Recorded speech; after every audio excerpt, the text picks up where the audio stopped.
एक बार भगवान रामचंद्र ने वाल्मीकि ऋषि से पूछा कि 14 वर्ष तक मुझे वन में रहना है, तो रहने लायक कोई अच्छा स्थान मुझे बताओ। वाल्मीकि जी, आप वन में रहते हो और मैं तो प्रथम बार वन में आया हूं, तो मेरे रहने के लिए अनुज लक्ष्मण और सीता के साथ रहने के लिए कोई अच्छा स्थान आप बताइए। और उस समय रामायण में वाल्मीकि ऋषि ने समुद्र को याद किया।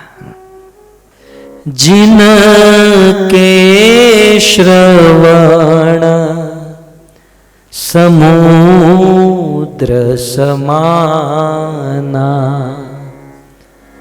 जिनके श्रवण समुद्र समाना, कथा तुम्हारी सुभग सरीनाना। वाल्मीकि ऋषि ने कहा कि राम,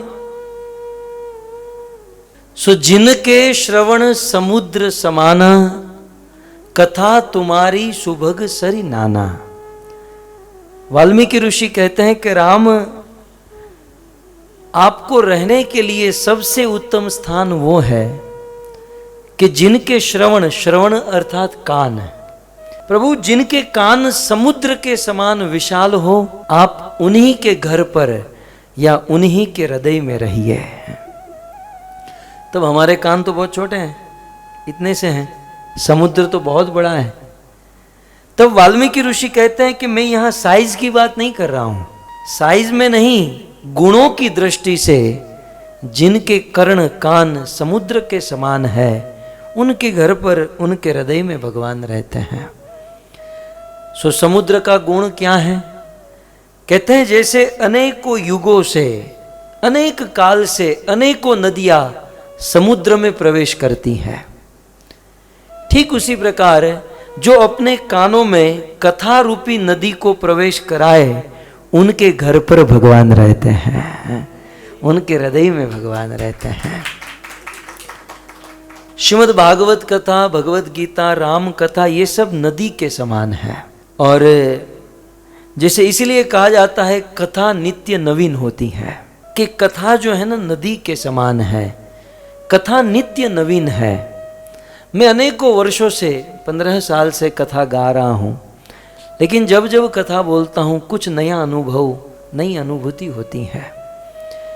आप गंगा में स्नान किए होंगे, हर की पौड़ी पर, हरिद्वार या यहाँ वहाँ। आप कोई नदी में या गंगा में आप खड़े रहो, आपके चरण को जो जल स्पर्श किया, दूसरी घड़ी में दूसरा जल होगा। अब वो जल जो चला गया वो वापस नहीं आएगा, दूसरी तीसरी घड़ी में कोई नया जल होगा। तो जैसे गंगा का जल नित्य नित्य नवीन बहता है, वैसे कथा भी नदी के समान है, नित्य निरंतर ये नया नया रस बहते रहता है।